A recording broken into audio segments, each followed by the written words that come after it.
എല്ലാവർക്കും നമസ്കാരം. കുറച്ച് നാളായി അല്ലേ എൻ്റെ അച്ഛൻ മരിച്ചു കേട്ടോ. അതുകൊണ്ടാണ് വീഡിയോ ഒന്നും ചെയ്യാൻ കഴിയാത്തത്. അപ്പോൾ നമുക്ക് എല്ലാവർക്കും സംഭവിക്കുന്ന എല്ലാം നല്ലതിനെന്ന് വിശ്വസിക്കുന്ന എല്ലാവർക്കും വേണ്ടിയിട്ട് ഈ ഒരു കഥ സമർപ്പിക്കുകയാണ്. ഒരിക്കൽ ഒരു വലിയൊരു കൃഷ്ണഭക്തൻ ഉണ്ടായിരുന്നു. അപ്പോൾ അദ്ദേഹത്തിന് ഒരു കുതിര ഉണ്ടായിരുന്നു കേട്ടോ. അപ്പോൾ എന്തെന്ന് അറിയോ? ആ കുതിര ഒരു ദിവസം അദ്ദേഹത്തിൻ്റെ മകൻ കാട്ടിൽ മേയാൻ കൊണ്ടുപോയി.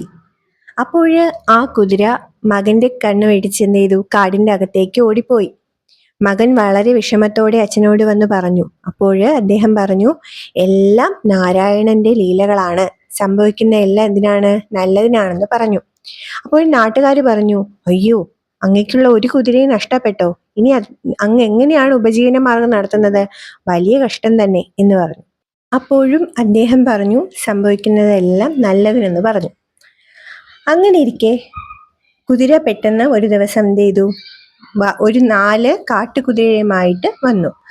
അപ്പോഴും നാട്ടുകാരെന്ത് പറഞ്ഞു? അങ്ങ് ഭാഗ്യവാനാണല്ലോ, 4 കുതിര കിട്ടിയില്ലേ എന്ന് പറഞ്ഞു. അപ്പോഴും അദ്ദേഹം എന്ത് പറഞ്ഞു? എല്ലാം നാരായണന്റെ കൃപ, സംഭവിക്കുന്നതെല്ലാം നല്ലതിനെന്ന് പറഞ്ഞു. അത് കഴിഞ്ഞിട്ട് ഒരിക്കല് ആ കുതിരകളെ മെരിക്കുന്ന സമയത്ത്, അതായത് ആ കുതിരകളെ മെരിക്കുന്ന സമയത്ത് അദ്ദേഹത്തിന്റെ മകന് അതിൽ നിന്ന് വീണ് പരിക്ക് പറ്റി. അപ്പോൾ നാട്ടുകാർ പറഞ്ഞു, നിർഭാഗ്യവാൻ തന്നെ അങ്ങയുടെ മകന് ഇനി കുറച്ചു കാലത്തേക്ക് നടക്കാൻ കഴിയില്ലല്ലോ എന്ന് പറഞ്ഞു. അപ്പോൾ അദ്ദേഹം പറഞ്ഞു, സംഭവിക്കുന്നതെല്ലാം നല്ലതിനെന്ന് പറഞ്ഞു, നാരായണന്റെ അനുഗ്രഹമാണെന്ന് പറഞ്ഞു. അങ്ങനെ ഇരിക്കെ ആ നാട്ടില് മറ്റൊരു രാജ്യക്കാര് എന്ത് ചെയ്തു? യുദ്ധത്തിന് വന്നു. ആ നാട്ടിലെ ചെറുപ്പക്കാരെ എല്ലാം വിളിച്ചു. പക്ഷേ കാല് വയ്യാത്തത് കാരണം അദ്ദേഹത്തിന്റെ മകന് മാത്രം യുദ്ധത്തിന് പങ്കെടുക്കാൻ വിളിച്ചില്ല. അപ്പോൾ നാട്ടുകാർ പറഞ്ഞു, അങ്ങ് ഭാഗ്യവാനാണ്, നമ്മുടെ മക്കൾ എങ്ങനെ തിരിച്ചു വരുമെന്ന് നമുക്ക് ആർക്കും അറിയില്ല. അപ്പോൾ അങ്ങ് ഭാഗ്യവാൻ തന്നെയാണ്. അപ്പോഴും അദ്ദേഹം എന്താ പറഞ്ഞത്? എല്ലാം നാരായണ കൃപയാണ്, സംഭവിക്കുന്ന എല്ലാം നല്ലതിനാണ്. അതുകൊണ്ട് തന്നെ ദുഃഖം വരുമ്പോഴും സങ്കടം വരുമ്പോഴും ഓവറായിട്ട് എന്ത് ചെയ്യാൻ പാടില്ല?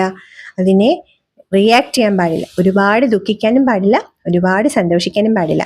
അപ്പോഴെല്ലാം ഭഗവാൻ അറിഞ്ഞുകൊണ്ടാണ് നടക്കുന്നത്. നന്ദന സിനിമ പറയുന്നത് പോലെ ചെറിയ ചെറിയ ദുഃഖങ്ങളെ വലിയ സന്തോഷത്തിലേക്ക് വഴിമാറുമെങ്കിൽ അത് നല്ലതല്ലേ?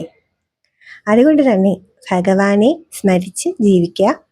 ഒരുപാട് ദുഃഖങ്ങൾ ജീവിതത്തിൽ വരും. അപ്പോൾ എല്ലാം തരണം ചെയ്യാനുള്ള ശക്തി ഭഗവാൻ എല്ലാവർക്കും നൽകട്ടെ എന്ന് പ്രാർത്ഥിക്കുന്നു. അപ്പോൾ എല്ലാവരും സന്തോഷമായിട്ടിരിക്കുക. ഭഗവാന്റെ അനുഗ്രഹം എല്ലാവർക്കും ഉണ്ടാകട്ടെ. അപ്പോൾ ഹരേ കൃഷ്ണ.